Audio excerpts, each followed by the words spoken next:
Hello बच्चों, नमस्कार। स्वागत है आपके अपने यूट्यूब चैनल एग्रोटेक स्टडी में। और बच्चों, मैं हूं अरविंद यादव।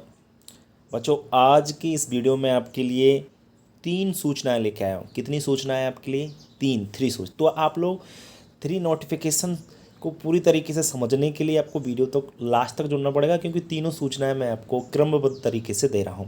सबसे पहली सूचना तो आपके लिए ये दे रहा हूं कि बच्चों, आपका 12th का रिजल्ट 25 मई को आ रहा है। पहली सूचना समझ में आ रही ना? 12th का जो रिजल्ट है एमपी बोर्ड का कब आ रहा है? ध्यान रहे, 25 मई को आपका रिजल्ट आ रहा है। ठीक है, पहली सूचना। दूसरी सूचना सुन लीजिए, एमपीपीटी क्रैश कोर्स के नोट्स का जो आज ऑफ़र है, वो ऑफ़र ये समझ लीजिए 40% फ़ीस कम कर दी है। 40% फ़ीस कम करने के बाद अगर कोई बच्चा जो ज़्यादातर फ़ोन करे कि सर फीस ज़्यादा है, या गरीब तबके से आर्थिक स्थिति ठीक नहीं है लेकिन मेहनती हैं, पढ़ना चाहते हैं, हार्ड वर्क कर सकते हैं, तो उनके लिए फ़ीस कम कर दी गई है। सबसे अच्छी बात तो ये है।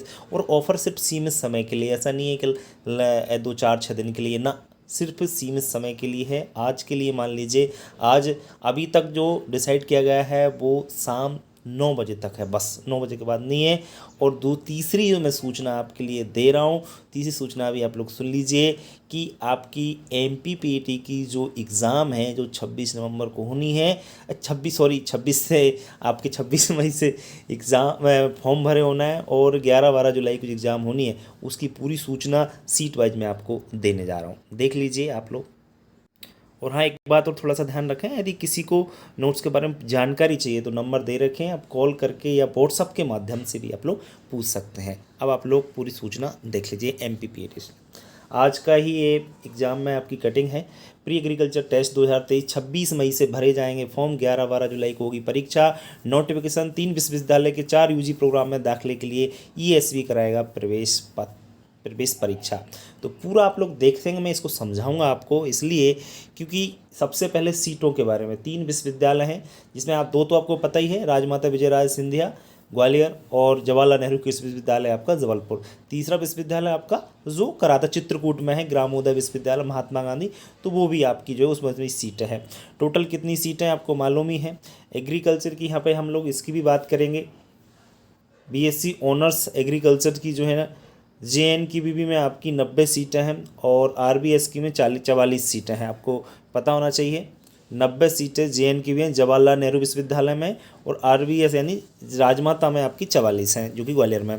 बीएससी ऑनर्स अगर हम हॉर्टिकल्चर की बात करें तो 24 सीटें आपकी जवाहरलाल नेहरू में, और 8 सीटें आपकी आरबीएस कॉलेज में।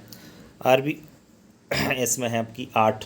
इसके बाद बीएससी ऑनर्स वानिकी यानी फॉरेस्ट्री की 5 सीटें जेएनके में, और आरबीएस में कोई फॉरेस्ट्री नहीं है। कल एक बच्ची पूछ रही थी तो मैं उसको बता देता हूँ कि वो वहाँ से नहीं होती है बेटा। बीटेक कृषि अभियांत्रिकी, इसकी आपकी 14 सीटें जेएनके में, और 0 मतलब 185 सीटें ये पेमेंट सीटें हैं। ये पेमेंट सीटें की मैं बता रहा था, बच्ची पूछ रही थी कल एक कि पेमेंट सीट के बारे में बता दी थी, तो मैं आपको ये क्लियर कर दिया है। जबलपुर में ही आपकी सिर्फ फॉरेस्ट्री की सीट हैं, जो कि आपकी पेमेंट सीट हैं, पेमेंट पे। अब हम बात करें 1005 जो सीटें हैं इनकी, जो कि रेगुलर सीटें हैं, फ्री ऑफ सीट हैं आपकी, है ना। जेएनके में संचालित बीएससी ऑनर्स कृषि जबलपुर, रीवा, टीकमगढ़, गंजबासौदा, वारासिवनी जो कि बालाघाट में, पवारखेड़ा, होशंगाबाद, खुरई, सागर, पन्ना के कुल 450 सीटें हैं। जवाहरलाल नेहरू कृषि विश्वविद्यालय के अंतर्गत आती हैं, है ना। और उद्यानिकी में छिंदवाड़ा और रहेली कैंपस में 120 सीटें हैं। जबलपुर कैंपस में बीएससी ऑनर्स वानिकी में 25 और बीटेक कृषि विश्वविद्यालय में 70 सीटें हैं। आरबीएस की अंतर्गत बीएससी ऑनर्स कृषि विश्वविद्यालय ग्वालियर, इंदौर, सीहोर, खंडवा कैंपस में 220 सीटें हैं। और ऑनर्स उद्यानिकी मंदसौर की हम बात करें जिसमें आता है 40 सीटें हैं। और महात्मा गांधी में अगर हम लोग बात करें तो एग्रीकल्चर की 80 सीटें हैं, जिसमें आपके इसी प्रोग्राम में 40 पेमेंट सीटें भी हैं। आप लोगों को चीज़ समझ में आ गई कहाँ पर कितनी सीट हैं, ये पता चल गया है। कहाँ पर हॉर्टिकल्चर की कहाँ पर है आपकी, है ना। फॉरेस्ट्री की भी आपको जानकारी मिल गई, आपको जितनी भी कहाँ पर कितनी सीटें पूरे जानेंगे। अब हम पेपर का आपको मालूम ही है कैसे कैसे आना है, ये खास जानकारी भी थोड़ा देख लीजिए। प्रत्येक प्रोग्राम में प्रवेश क्षमता के अतिरिक्त 5% सीटें एनआरआई के लिए आरक्षित हैं, ध्यान रखें। एनआरआई के लिए 5%। बीएससी ऑनर्स वानिकी फॉरेस्ट्री में प्रवेश पहले शारीरिक स्तर होना जरूरी है। जी हाँ, ये आपका फिजिकल टेस्ट होगा, ये ध्यान रखें आप लोग अगर फॉरेस्ट्री में लेते हो तो।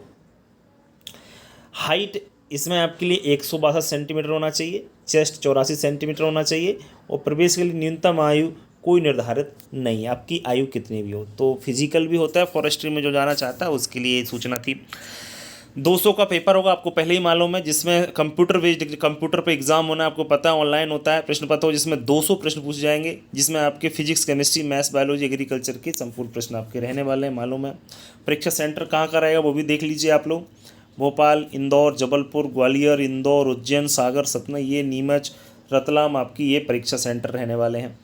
ठीक है, अब पूरा आपका क्या क्या सिस्टम है ये भी आप लोग देख सकते हैं, इसको भी आप लोग इसकी शॉट ले लीजिए, इसको पढ़ने में काफ़ी समय लग रहा है। तो बच्चों ये जानकारी मैं आपको दे रहा था, काफ़ी महत्वपूर्ण जानकारी थी कि पेमेंट सीट का पूरा सिस्टम बता दिया आपको, और जनरल सीट हमें आपको मैंने बता दी। तो लगभग आपकी 1200 सीट के समथिंग बैठ रही हैं, तो 1195 सीट लगभग है ना, तो टोटल है, ये देख लें आप लोग।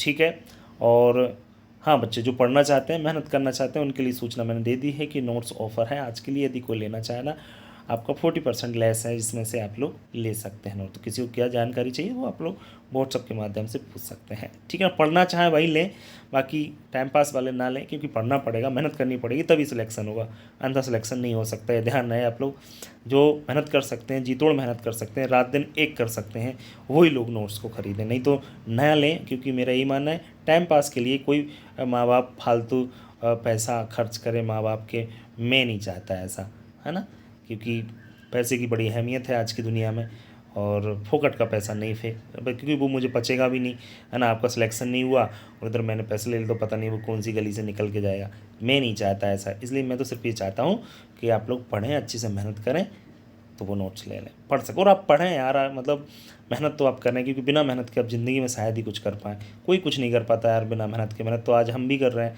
और भी लोग कर रहे हैं, सफल लोग हैं वो ज़रूर मेहनत कर रहे हैं, और रेगुलर संघर्ष तो करना ही पड़ेगा ज़िंदगी में, तभी सफलता मिलेगी, अन्यथा बेटा कुछ नहीं है ज़िंदगी में। बाकी तो आप भी जानते हो, दुकान पे भी बैठोगे किसी पे जाके, तो वहाँ भी आपको मेहनत करनी पड़ेगी, वहाँ पे सामान उठा उठा के देना, 12 घंटे आपकी जॉब होती है, मालूम ही होगा आपको।